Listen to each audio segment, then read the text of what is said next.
बीमारियां ऐसी होती है जब समझ में ही आती है क्या कौन सी बीमारी है। कभी कुछ होने लगता है।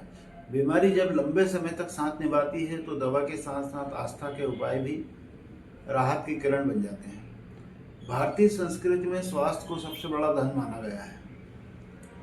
जब कोई व्यक्ति लंबी बीमारी से ग्रस्त हो जाता है तो चिकित्सा विज्ञान के अलावा ज्योतिष, वास्तु और लोक मान्यताओं में बताए गए टोटके और उपाय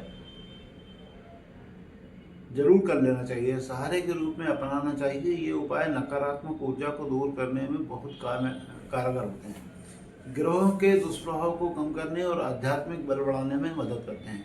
हालांकि सबसे महत्वपूर्ण यह है कि इन उपायों को केवल सहायक मानना चाहिए।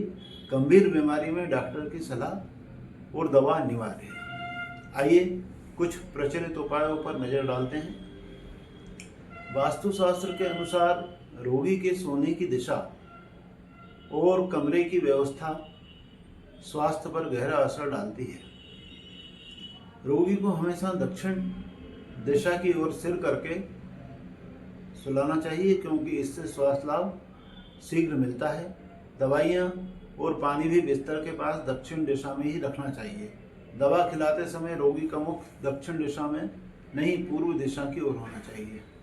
कमरे में नकारात्मक ऊर्जा दूर करने के लिए एक कटोरी में सेंधा नमक, समुद्री नमक जो मिल जाए के टुकड़े आप रख लो और उसे हर हफ्ते बदलते रहो। दान और टोटके लोक मान्यताओं में बहुत प्रभावी माने जाते हैं।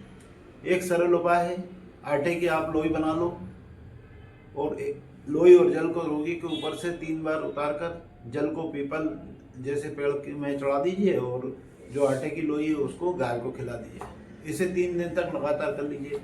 यदि दवाएं असर नहीं कर रही हो तो रात में तांबे का सिक्का तकिए के नीचे रखकर सुबह उस सिक्के को ले जाके शमशान में फेंक दो।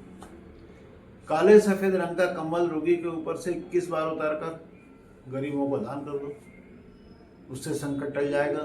ग्रहों के लिए विशेष दान, जैसे शनिवार को काले तिल, उड़द की दाल, गुरुवार को चने की दाल और मंगलवार को गुड़ लगी तंदूरी रोटी कौवों को खिला दो। वो बहुत लाभकारी होगा आपके लिए, उससे आपका काम बनेगा। ऐसे ही आध्यात्मिक उपाय है और सबसे शक्तिशाली आध्यात्मिक उपाय ही माने जाते हैं, वो समझ लीजिए आप। नंबर 1 है महामृत्युंजय मंत्र। इसका रुद्राक्षी माला से आप रोज जाप करिए। ये रोग मुक्ति से का सर्वोत्तम उपाय है। ओम त्र्यंबकम यजामहे सुगंधिम पुष्टिवर्धनम उर्वारोकमय बंधनम मृत्योर्मुक्षी महामृताम। और हनुमान चालीसा का पाठ करिए। विशेषकर बुद्धिहीन तनु जानिके, ये चौपाई है, कष्ट दूर करती है। सुबह सूर्य को तांबे के लोटे से जल, रोली और लाल फूल डालिए और अर्पित कर दिए। ये अर्घ दीजिए सूर्य को, रोग प्रतिरोधक क्षमता बढ़ाएगा ये। अन्य सरल टोटकों में रात को सिरहाने से तांबे का जल रखकर लोटा में रख लीजिए और सुबह बाहर गिरा दीजिए। पुरानी बीमारी में गोमती चक्र आते हैं, उनको सिरहाने बांधना बहुत फायदेमंद होता है। ये उपाय आस्था और सकारात्मकता से भर लेते हैं अपने को, लेकिन सफलता के लिए रोगी का संतुलित खानपान और दिनचर्या भी बहुत जरूरी है। इनका नियमित पालन से ही राहत मिल सकती है। दोस्तों, अगर आपको जैन विधि से कोई ज्योतिष उपाय चाहिए तो वो भी मैं आपकी मदद कर सकता हूँ।